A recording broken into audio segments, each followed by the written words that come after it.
Господин Тодоров, неприятна домакинска загуба. Имахте и доста положения. Как видяхте мача ви?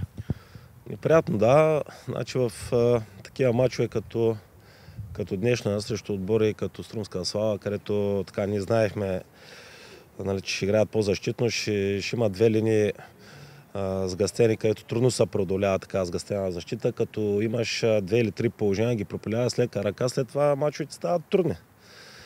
Стремежа на отбора е ясен, нали, да победи, да отбележи гол. Контратака, Дуспа, за съжаление, втори мач, втора Дуспа. И така. Като че ли дадахте почивка на някои от титулярите или по-опитните играчи, наложи се да влизат на пожар? Не. Или просто ваше виждане? Не. Ако сте следили предния матч с Марек, абсолютно същия състав, като избор на състав, но ние не сме някакъв завършен отбор, че да си позволиме титуляри или така. Няма титуляри, няма резерви. Тук сме 20 няколко човека, където всеки трябва да даде своята роля за отбора. Така, все пак това ще се отрази ли по някакъв начин? Остават малко кръгове до края на есента. Вижте, отразява със сигурност на самочувствието като отбор.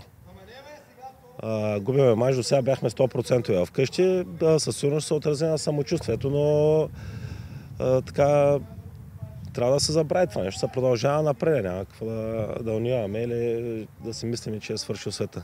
Всеки иска да има постоянен отбор, редувате така гръмка победа с домакинска загуба, всеки да иска постоянство. Това е лошо и най-лошото, нали, така нали, към днешна дата, че успяхме в кавички, нали, успяхме да щупим и този 100% актив, който го имахме от дома, но типично по-български, така, българския менталитет си проговаря, аз не един път съм го казал. Нали, спечелили сме мач, окей, добре, но на другия ден трябва да е ясно, че това е история. Да подходиш към другия, пак така, мисля, че днеска типично по-български, като направим нещо, да си мислим, че сме номер едно. По принцип не коментирате съдействието, но имаше няколко така ситуации да...